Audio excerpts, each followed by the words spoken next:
Hello, everyone, and welcome to Talk Nerdy. Today is Monday, March 23rd, 2026, and I'm the host of the show, Dr. Cara Santamaria.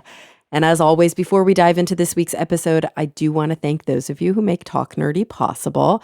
Remember, this show is and will always be 100% free to download, and the way that we keep it going week after week, all the way up to episode 594, which is where we are at today, is by relying on the support of individuals just like you. This week's top patrons include Chuck Blell, David J.E. Smith, Daniel Lang, Mary Neva, Will Dufresne, David Compton, Brian Holden, Gabo J., Ulrika Hagman, Pasquale Gelati, and Joe Wilkinson, and so many more.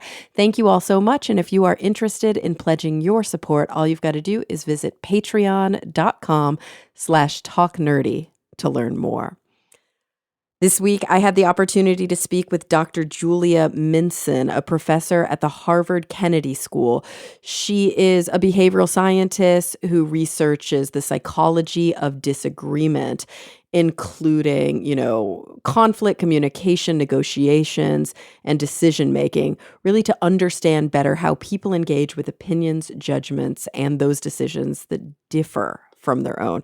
You're going to learn a lot today. You're going to learn, as the title of the book implies, how to disagree better. So without any further ado, here she is, Dr. Julia Minson.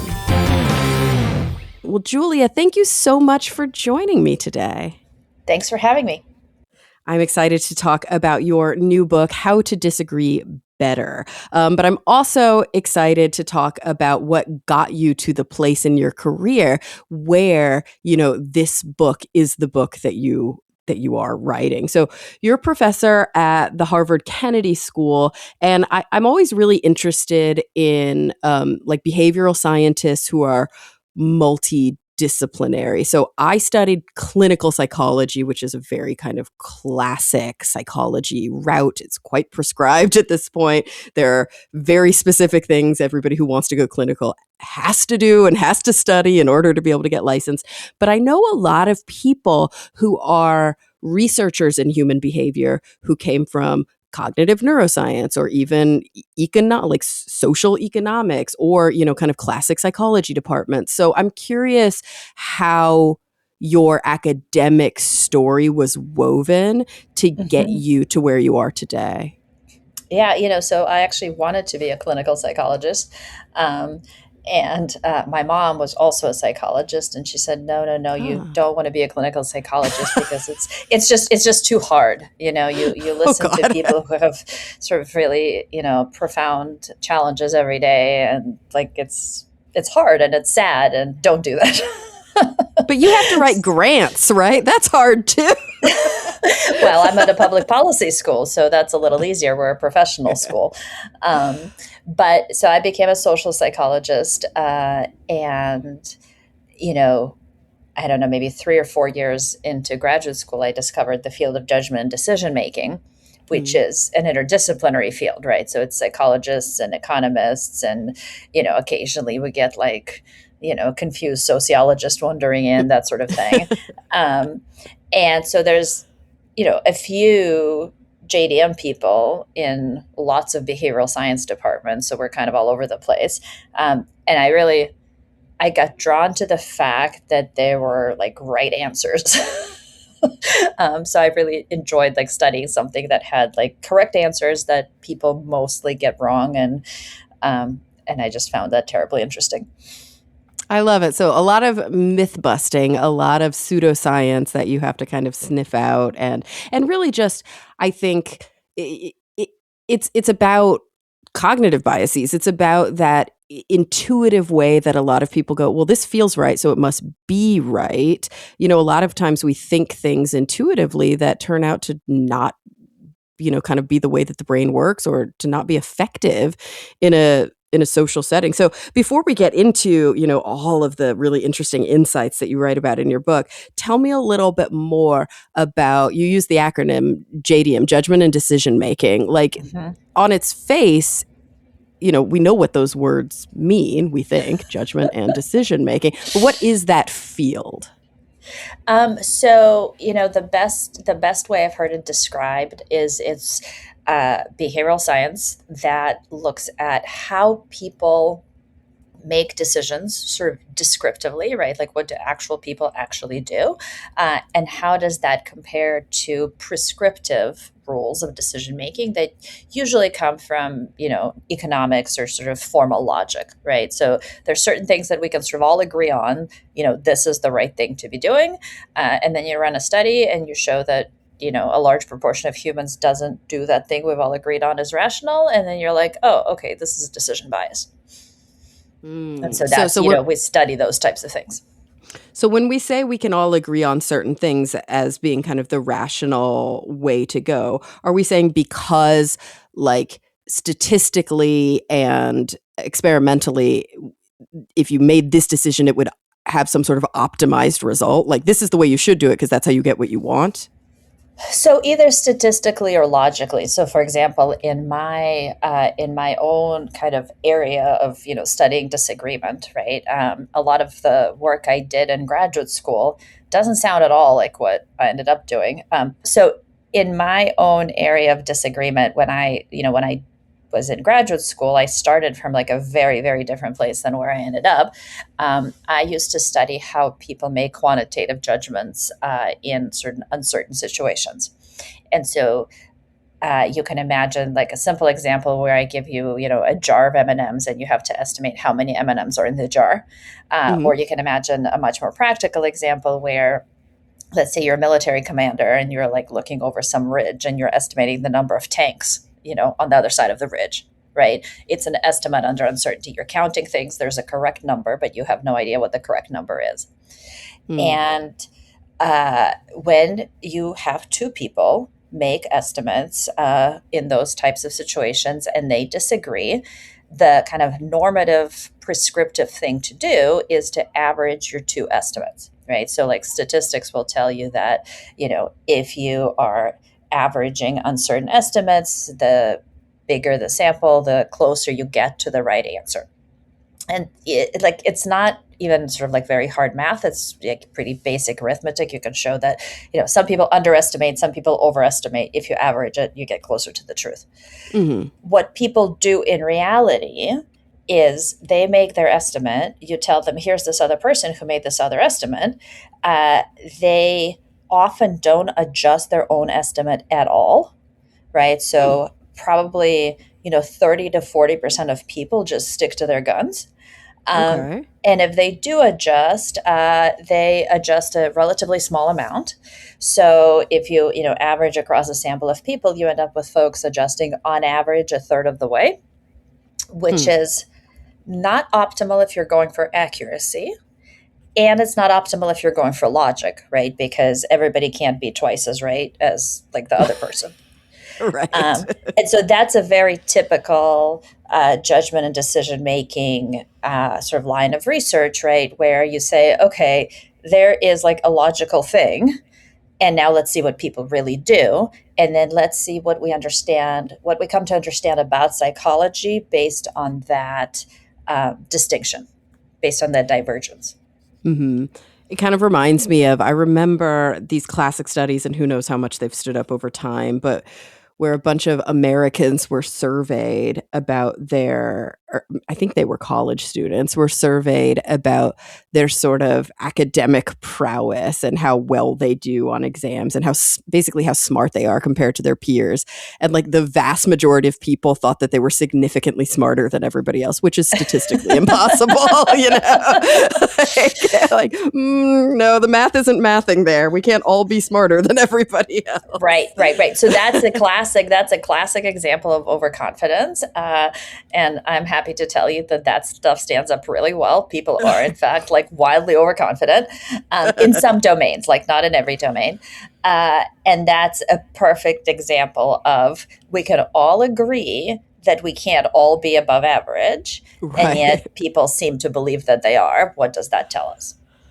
So I'm curious, obviously we're going to be getting into a lot of different domains, a lot of cognitive biases, a lot of kind of conventional wisdom that maybe it's time to throw out the window, and experimental knowledge that we should start utilizing when engaging in conflict or engaging in debate.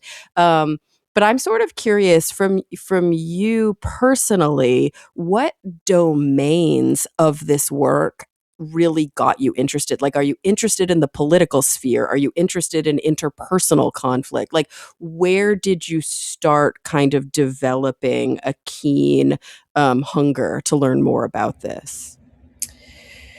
I think I came at it initially from the interpersonal side. And, this is part of me, like, being an unrealized clinical psychologist, right? Like, I Mm-hmm. love relationships. I love trying to understand relationships. Um, when I talk in my book about how I was actually a competitive ballroom dancer when I was young. And my now husband was my dance partner. Mm. And we danced together for years. We were very serious. We were nationally ranked, and this was like our whole life outside of trying to make a living and pay the rent. Like, this was Mm-hmm. what we lived and breathed. And the thing that's really unique about dancing is that you are in such close physical proximity that you're like almost literally occupying the same space, right? Your Yeah, bodies are yeah. touching, you're dancing to the same music, you're listening to the same instructions from your coach, you're reviewing, like you're watching yourself sort of in the mirrors as you're going around dance studio. Um, and so you would think that you would have perfect information and therefore perfect alignment on what is happening, right? Mm-hmm. Um, and that just was not the case. Like, we fought constantly. And the thing that was weird is that we didn't fight about anything else. Right. So it's not like we were one of those couples that just fights a lot. We never fought except for when we were on the dance floor. Right. So the thing you're Um, supposed to be most in sync about, you were most disparate on. right. And it's not like we didn't know Interesting. how to get along, because like we got along in every other domain, right? um, Yeah. and what I sort of came to realize eventually is that there's this very curious arrangement specifically about ballroom dancing where the entire time you're facing each other, which means that you are never looking in the same direction at the same time. So Ah. you're like going around a dance studio, you see a mirror, and you see your partner's back. And you say, Mhm. like, oh, you are like lilting to the left. And of course, he's got no idea that he's lilting to the left because his back is to the mirror. Mhm. And then as you rotate, he sees something that I don't see. And so you have this illusion that you're having a shared experience, but you're not really having a shared experience. And that observation of and all ballroom dancing couples fight. Like, you stand in a dance studio and everybody is going at it, and what's really funny is people who are very, very good, who argue just the same way that complete beginners argue. um, and I thought, if people who uh, share the same information and are in the same space and are long-term successful competitive partners, many of them are romantic couples, and like they can't have a sensible conversation about this, this is interesting to understand, like what is happening here. And so that's what actually drew me into my PhD, is studying ballroom dancers. I love that because it's such a perfect, metaphor or example of so many instances. Of course, as a psychologist, but also as a human being who lives in the world, I see the kind of what happens when two people who are occupying a similar space have wildly different perspectives and are struggling to kind of empathize with each other's viewpoints. We see this in politics all the time. We see this in the social arena, that it and it can be a really frustrating experience that you're like, we're both looking at the same thing, how do you see it so differently? But it is true that, for example, if I'm talking to a man about an interpersonal experience, we may see the same thing in the moment, but the context is wildly different, right? I'm seeing it through the eyes of a woman, and my experience in a, let's say, patriarchy is wildly different than his, and there's certain privileges that I might have or that he might have. I mean, there's just so many reasons that perspectives are different when we come together with other people, right?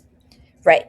And that's, and I think that's, to me, probably is one of the most kind of like underappreciated dynamics of any kind of relationship or any kind of interaction, is just how incredibly blind we are to the contents of other people's minds, right? Mm-hmm. Like, Yeah. you know, like if put, if you hold like a ice drink in your hands, right?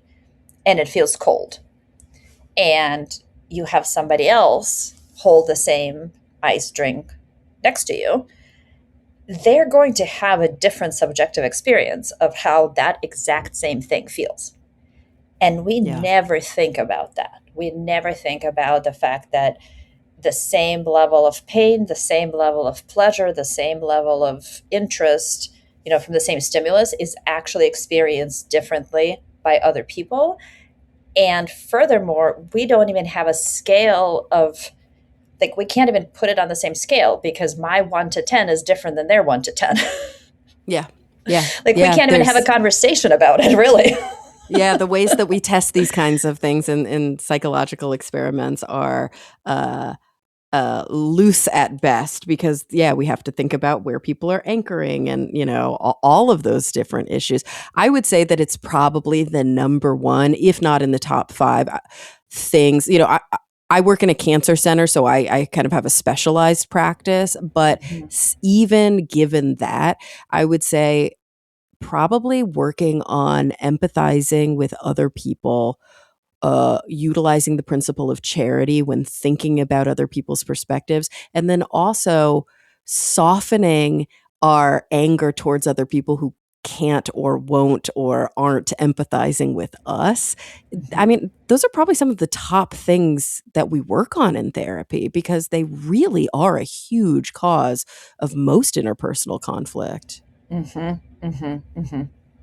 And Yeah. and so, of course, if we could do that, the world would probably, I mean, think about all the way, right? Diplomacy and war and politics and marriage and just like the functional kind of civic engagement and society. I mean, there's so many downstream problems that I believe they're getting worse in a way, right? Not because human nature has changed fundamentally, but because the context in which we live has changed. We live online now, and that affords us, whole new ways to not have to empathize with other people. Right.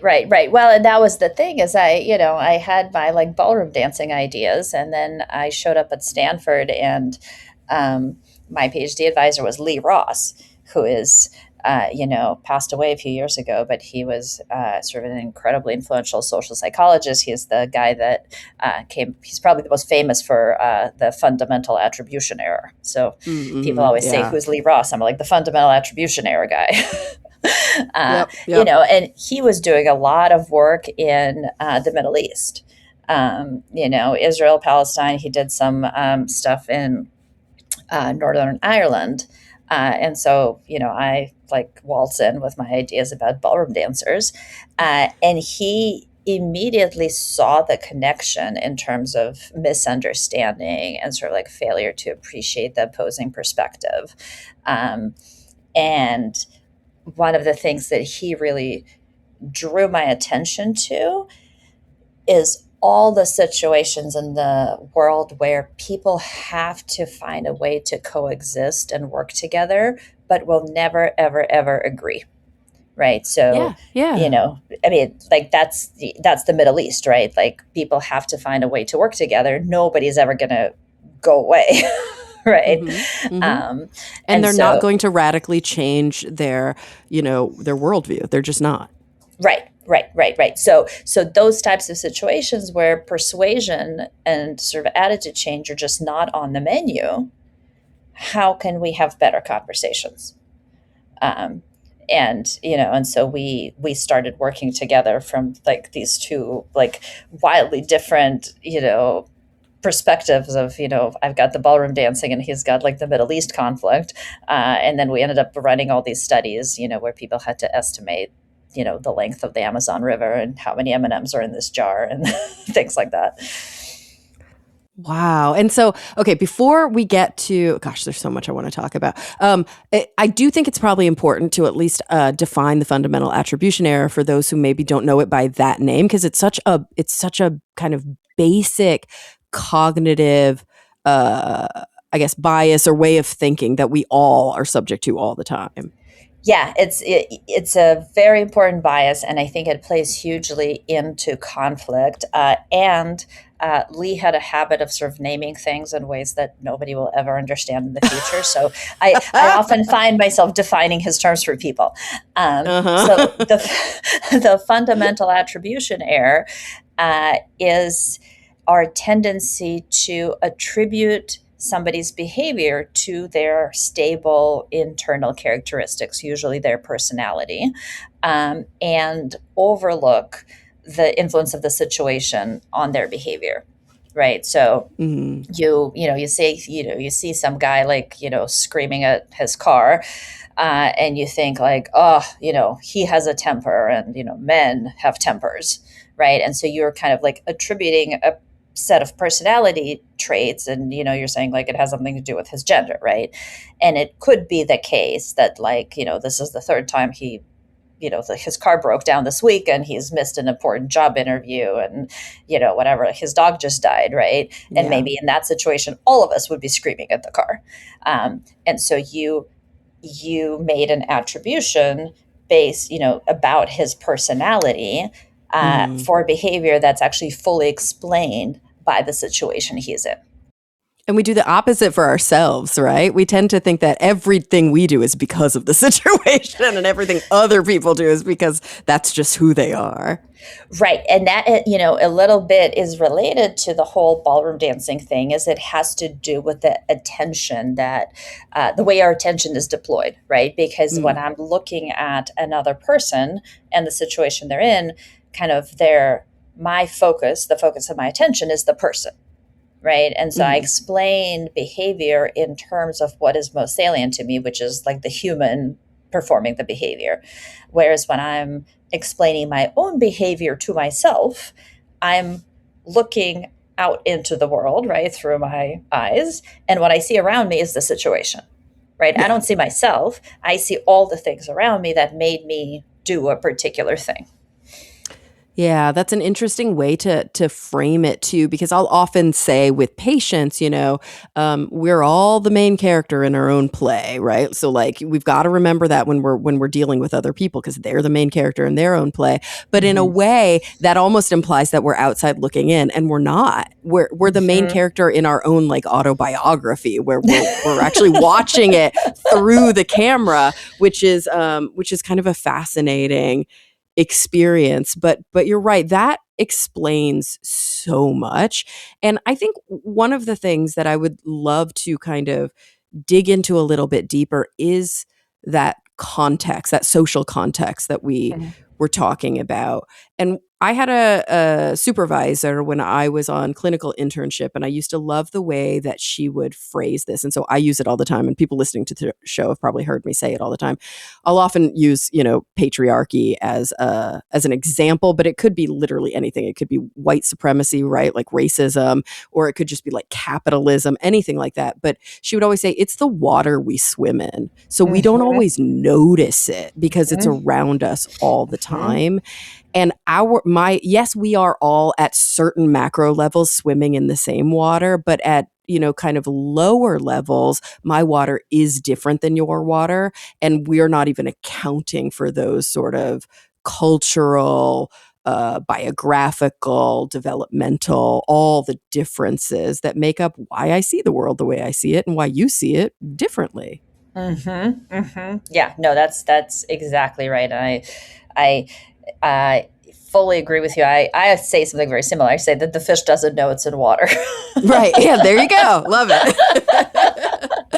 Because Because we don't until it's made, acutely evident to us. And even then, sometimes there's sort of a refusal. And I think that this is a political tactic. Sometimes it's a self-preservation tactic. It can be an ideological difficulty, but like a refusal to accept the very fact that we are products of so many different forces. And the way that we think is not in a vacuum. It's not independent of how we were raised or independent of all of the marketing messages we've been fed or independent of our, race or our religion or our, whatever cultural values or ideals. It's just not. We are products of so many influences.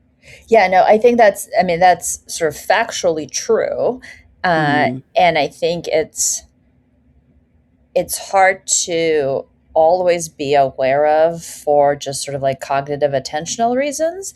I think the other piece of it is very cultural, right? So in an individualistic culture that prizes agency, people are taught from, the cradle that you are a unique, one and only person who is like, the architect of their own destiny.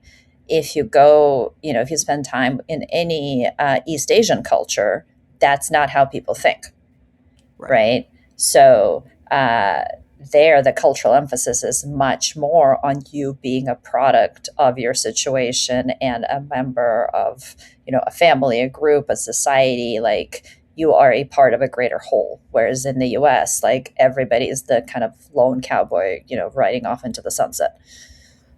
Yeah, it makes me wonder, and we're going to talk about tactics next, or, biases, tactics, cognitions, ways of thinking, ways of changing our thinking that can positively influence our ability to communicate, especially in sort of like high conflict situations, and also some of the things that we do that are absolutely detrimental to our ability to communicate. But I'm curious if one of the most fundamental ways that we as human beings can sort of increase this empathic capacity is just to travel. It's just to meet people and go places where it's different and it's uncomfortable, and start talking to people about how they live their lives and recognizing that all of those different ways of being exist and they're valid, and ours is not the only way. Yeah, I mean, I think that's a great idea. It's, obviously, one, not available to everybody, and two, I think a lot of people maybe who would benefit the most would be the least willing to try, right? Right. Or even if they do travel, there's like ways now where you can just insulate yourself completely, Right. and you basically hole up in a resort and it's just like baby America in another country. Yeah. So there's a great nonprofit organization that I've done some work with called the American Exchange Project. And they have fully embraced your idea. And what they do is they recruit high school seniors and send them on an exchange trip to like some random town in the US. So, and they are now in, hundreds of schools, and they send thousands of kids every year on these trips.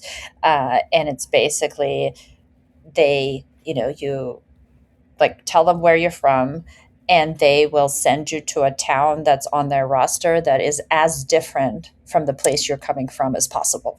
I love that. Yeah, it's really neat. And so you spend a week there with all these other kids from like all over the place, and then the local, like it's usually a high school teacher from the local high school, will, the local kids host you, and the teacher organizes sort of a week's worth of like, here's what we do around here kind of programming.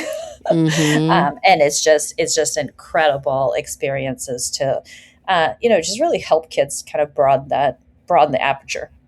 Oh, absolutely. I can't help but like comment that right now, because I apparently have watched all of TV and have run out of things to watch with my partner. I'm rewatching now, and he's watching for the first time Friday Night Lights. And I grew up in Plano, Texas, like in a suburb of Dallas. And this was home to me, and I was a high school cheerleader. And it's, it's like on the one hand, a little bit like traumatic to watch. On the other hand, it's very nostalgic and familiar. But he grew up in Michigan, and he is like what is happening? Like, this is not what it was like where I grew up. And it's so interesting to watch these like formative experiences that we all had that were so different, that shaped either our, and I see this a lot, right? Sometimes they don't affect us deeply. Other times they really codify things in us and kind of Mhm. um, reinforce them. And other times they make us run as far as possible from those Mhm. Mhm. influences and triggers. But regardless, you can't get away from your childhood. You can't get away from your community, from your religion, if that's something that's, a part of your life, from your work culture and environment. It's just these things, they shape us, they influence us, and we are not impervious to influence. Right, right, right. No, I think that's absolutely true. And then we kind of, I think in your own, like if you then have kids, right? It's you are either amplifying the things that you liked about your upbringing, or you're fighting the things that you Yeah. didn't like about your upbringing. But one way or another, they're influencing you. Absolutely. And so those influences are strongest when we're young. They do continue through the lifespan, but of course we can point to more, I would call them like sensitive periods of development where they heavily influence us. And there's a lot of research that shows like that is why we listen to the same music we listened to in high school and college, right? That is why like we have these anchor points where we compare everything to these years of our lives that were so influential. But of course, now we are who we are. We are still always changing. We are still always growing. Those of us who want that are probably doing it at a higher rate. But now we're engaging with people that came from all over the place.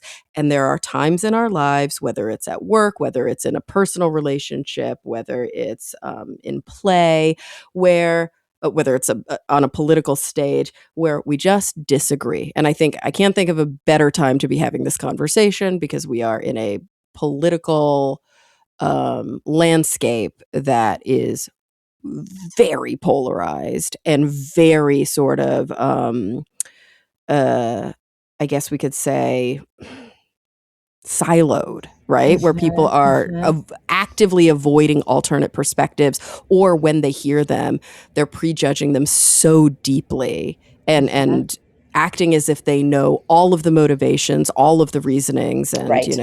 so tell me about some of the tools. Well, first maybe let's bust some myths. What are the Uh-huh. ways that people have been attempting to engage for so long that just doesn't work, and we just for some reason keep beating our heads up against the wall? Okay. Well, so let's start with maybe not necessarily the myths about how people engage wrong, but let's pick up on the piece that you just said about people assuming that they know about the other side. Mm, So I think mhm, that's a huge myth we need to bust. Um, mhm. so, you know, the US, because of our two party system, right, there's this very clear continuum from, left to right, blue to red, that creates this us versus them. Yeah. Um, and indeed, we have a tremendous amount of polarization right now. But one important myth is that people tend to overestimate how much we disagree. Mm, And they overestimated by quite a lot. And so there's a lot of really good research on this. The thing that's interesting is that research is started a very long time ago, so we can't like blame it on social media. People have overestimated uh, the divergence in opinions between themselves and somebody they disagree with. Like this has been documented since early 80s.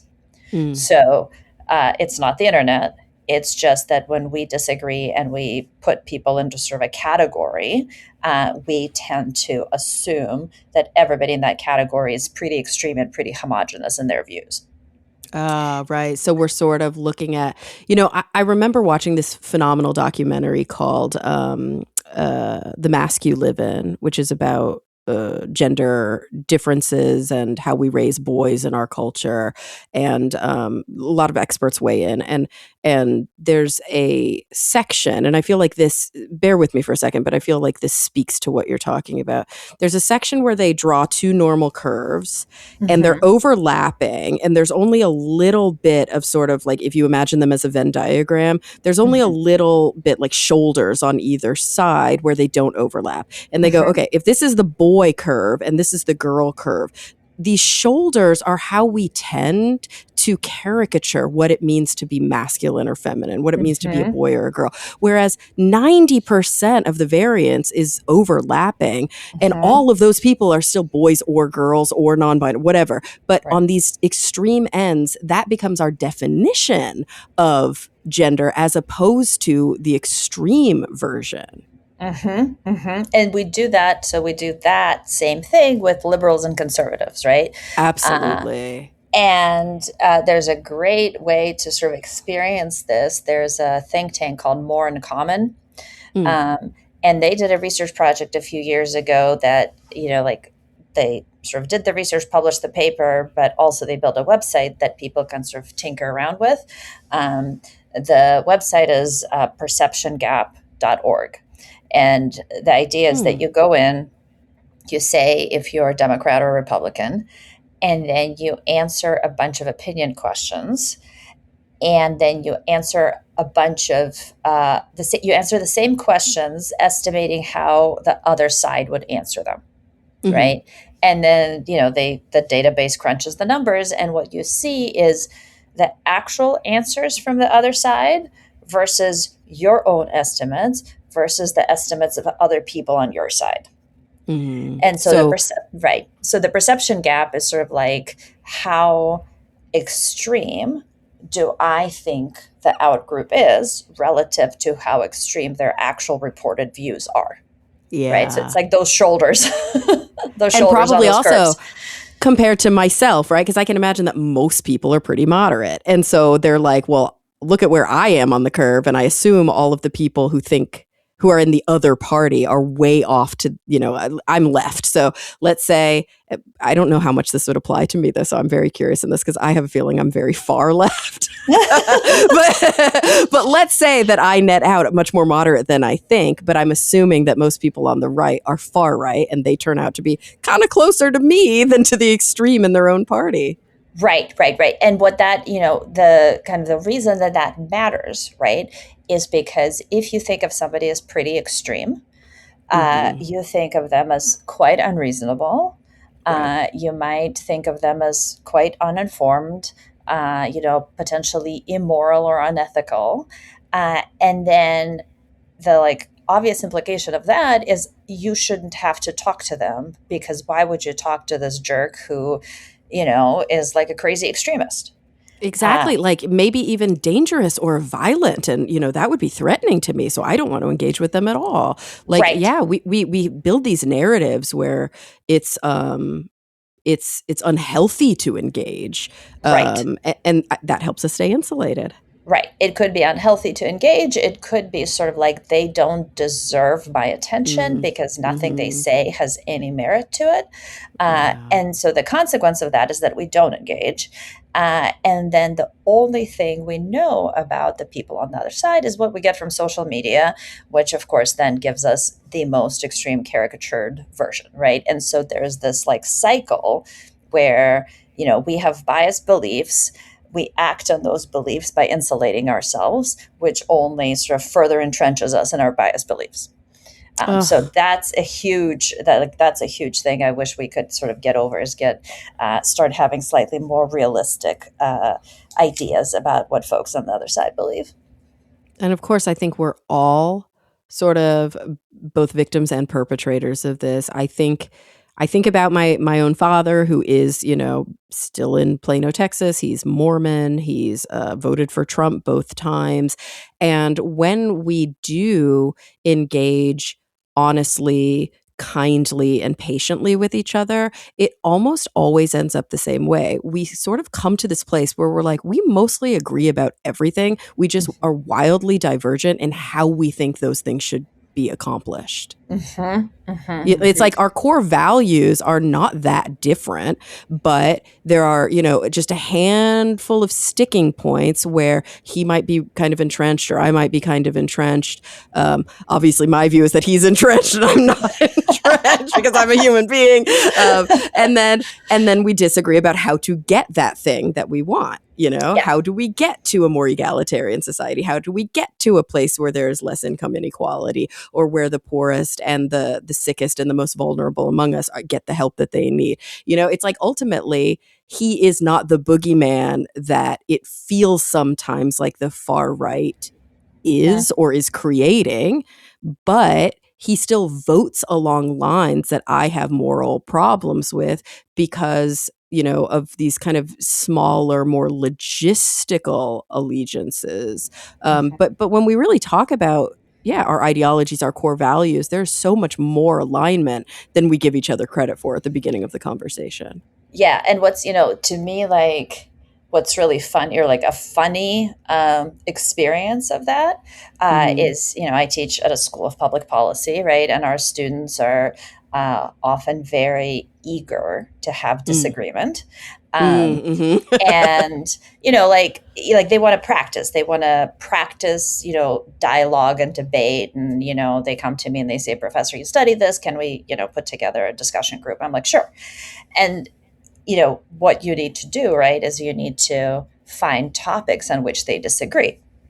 So I give out a survey and I'll say, okay, here's 20 different topics, fill out your opinion on each of these topics, and then we'll, partner everybody up and assign them a topic on which they said they disagree. And then they sit down and then they have the conversation. And then half of them come to me complaining that I mismatched them. Because it turns out they didn't disagree very much. That's amazing. And I'm like, no. See, it's psychology. It's not that like I can't do math. This is how things work. Lesson number 1, check right. mark.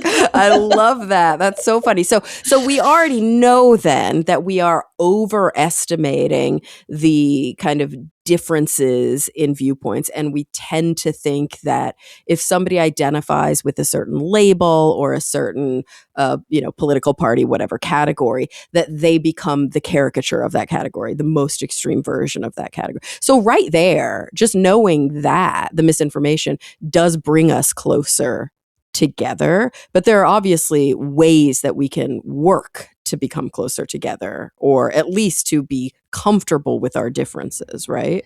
Yeah. And I really, here's another, since we're in sort of this myth busting land, one of the things that I sort of really struggle with as a researcher and sort of now as an author and a speaker is that a lot of the things that, we talk about in this domain seem like very familiar and very simplistic and, everybody knows it. So one of the things that everybody knows is that you're supposed to be more empathetic and try to take the other person's perspective and, be more humble, and then that will help. And that's one of the things that doesn't help as much as we want it to help, unfortunately. And the thing that gets in the way, it turns out, is that even when people try really hard to do all of that mental and emotional work, I mean, one, following through on those intentions is difficult, right? Like when you actually sit down with another human and they start saying the things they want to say, sometimes your head explodes and it's really hard to live up to the level of empathy that you initially aspired to. Yeah. And then the other piece of it is that even if you do achieve, some amount of empathy and some amount of humility and some amount of curiosity, you that's an internal psychological experience, right? Like in your head, you are thinking, "Oh, this is really interesting, and this person is like whatever, and I am trying to put myself in their shoes." They have no idea that you're doing anything. Right? They are having the experience of I'm talking, I'm pouring my heart out. Julia here is staring up at the ceiling. Why isn't she listening to me? Right? And so there's just this huge gap between our internal mental efforts and what is transparently and clearly coming out, that our counterparts can actually, observe, experience, and give us credit for. And so a huge amount of my work has pivoted towards using spoken language to clearly communicate our intentions and mental states so that our counterpart can actually tell that we're doing all this stuff, right? So I have a former student who is now a professor at UCLA, and she calls it listening with your mouth. Yeah. Meaning, Yeah. like, like if you're listening with your brain, nobody can tell you're listening with your brain. But if you're listening with your mouth, that becomes a lot more apparent. Oh gosh. If I could tell you how often this is not happening in couples therapy. I mean, if more people could verbalize, where they're coming from, speak empathically, even like when they're talking to each other, steel man the other's argument instead of straw manning their argument, just disagree better, as your book implies. Tell me a little bit more about what it means to be like a receptive person in conversation and how that actually impacts us in the long run. Yeah, so we think of receptiveness in conversation as really the language you use to show your counterpart that you are engaged with their perspective. And so thinking about it in that way really makes it like in the eye of the beholder, right? It doesn't matter how receptive you feel. What matters is how receptive your counterpart sees you as being. Which is kind of a funny definition, right? Because it's really very much about behavior and it's very much about linguistic behavior. So what do you just say to somebody who says, well, I can't control how my partner sees me. How do I make it so that they see me the right way? Yeah, so that's a great question. So the way we kind of went about the research is we put a bunch of people into conversation with each other who disagreed on hot button political topics. And we had them self-report their own receptiveness, right? So they filled out a self-report scale and they said how receptive they were in this conversation. And then we had them evaluate their partner's receptiveness and tell us how receptive they thought their partner was. And what was incredibly surprising to me about this study was that people's self-reported receptiveness was virtually uncorrelated with the way they were perceived by their partners, which I thought was crazy, right? Like I thought we didn't analyze the data right. We turned it this way and that. Like we tried every single thing. And there was just like no relationship. And I think what's happening is that people are self-reporting based on what's happening in their heads, right? Like they're self-reporting how hard they're trying in their minds, whereas their partner can't read their mind. And so the only thing their partner is attuned to is essentially the words they use. And so what we did kind of as a follow-up is we said, okay, well, some people were rated as more receptive, right? Some people were rated as less receptive. It wasn't connected to how well they're rated themselves, but there's definitely variation. So let's see what drives that variation. And so we wrote a natural language processing algorithm that essentially went through the transcripts and picked out the words and phrases that were predictive of partner receptiveness ratings, right? So like, what are the actual things that you can say that make other people see you as more receptive? And so, what were they? What were they? So, when you do this kind of like sort of bottom up work, right? You have like thousands of transcripts and you sort of throw like, a computer model at it, it pulls out just long lists of things.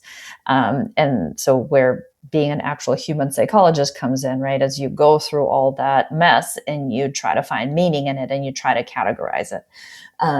And so we ended up coming up with these things we call features of receptiveness, which are kind of categories of words and phrases that help you sound more receptive. And the ones that seem to make the most difference, we turned into a cute little acronym. And the acronym is HEAR, as in I hear you. So here's the four letters of HEAR. H stands for hedging. So it's phrases like perhaps, sometimes, maybe, right? So Like one of my favorite examples is I could say, COVID vaccines are safe and effective. Or I could say most physicians tend to believe that COVID vaccines are largely safe and effective, right? So I said the same thing, but I shoved 3 different hedges into the sentence. Okay. And it really, what it does is it shows that I get the complexity of the issue, right? It's not sort of like, asking my partner to point out all the like counter arguments and exceptions, because I've demonstrated with my language that I understand that there are exceptions. Mm. The E stands for emphasizing agreement. So I like to be really clear with people that receptiveness is not about sort of compromise or reaching agreement, but any 2 humans that disagree about a thing agree on some other things, right? Right. And so emphasizing where we do agree is a really good way to sort of put us on the same side of the table, right? So it could be Mm-hmm. something like, we both want to work in an organization where everybody feels safe and respected.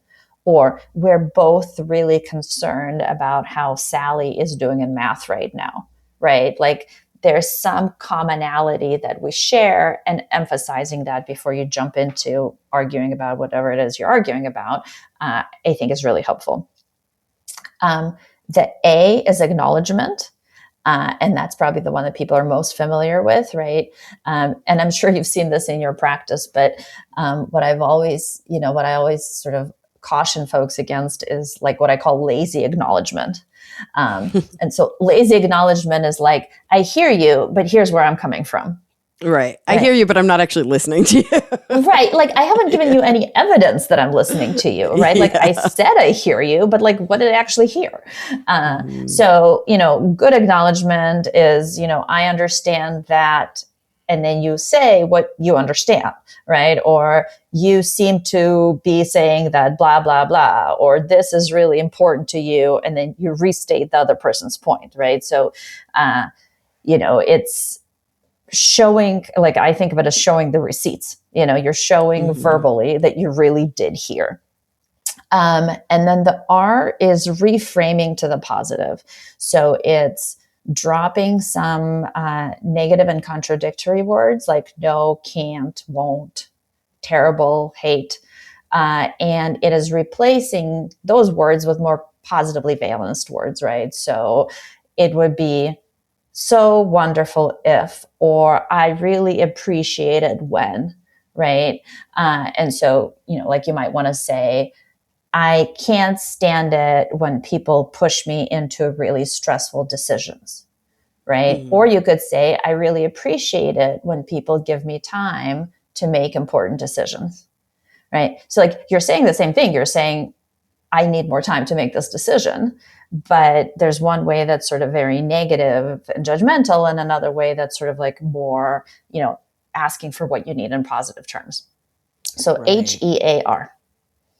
So I'm curious, it's so funny. That's such a psychologist thing to do. I guess that's hedging. And also, I'm not really sure which of the here, but I often will start, I'm curious if, instead of, right, let's say you're arguing about something with your partner, you say, I'm curious, and I'm noticing that sometimes maybe when we talk about these things, it tends to go in this direction as opposed to you always. Right. Like the kiss of death. You always do this. So we hedge, and then we emphasize that agreement, and then we acknowledge the other perspective. I'm hearing that you're saying this, and then we reframe to the positive. And I notice that these are some areas where we have agreement, and it makes me feel really good when X, Y, and Z happens.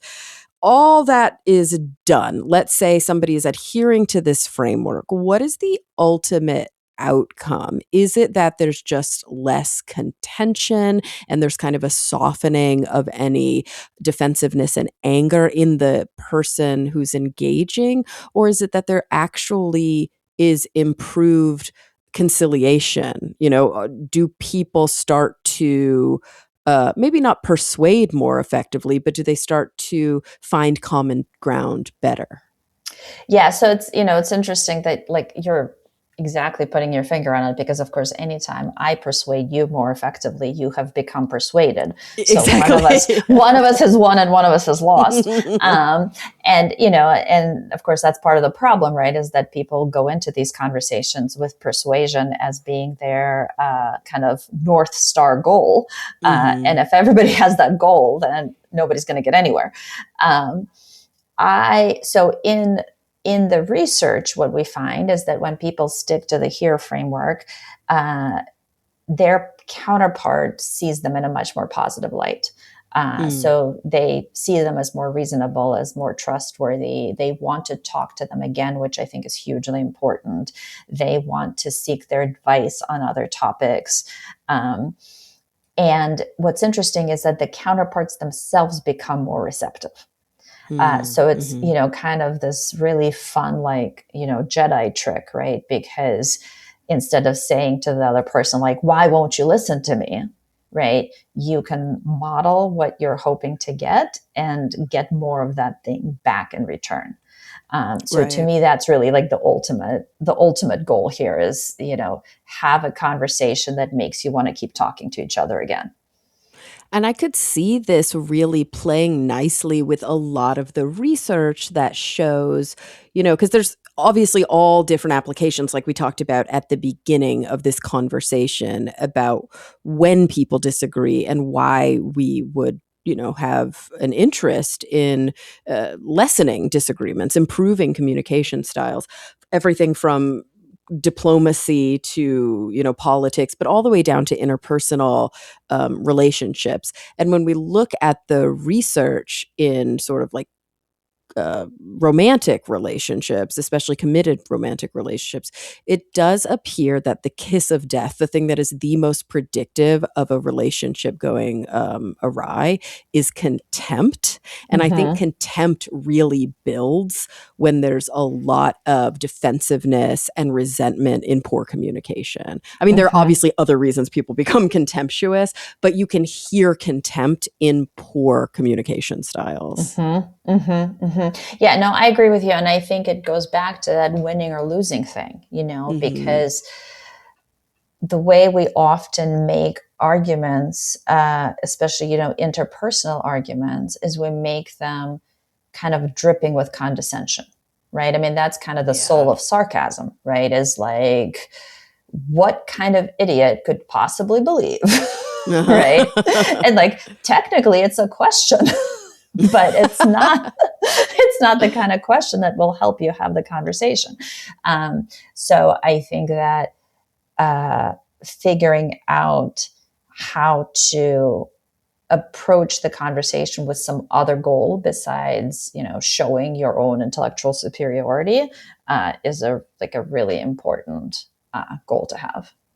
I'm so glad you said that, because working in this world of sort of scientific skepticism, which was, has been my career for the past 10 to 15 years, long before I went back to school and finished my PhD and started working as a clinical psychologist. I was doing a lot of work in public science communication, but especially in like scientific skeptic circles. And one of the things that I found that was the most frustrating about some of the communities is a tendency to be so concerned with having a like logically sound argument that there's no empathy in the room. It's like, if you're more concerned about being right than you are about somebody's lived experience, then I don't think you're an effective communicator.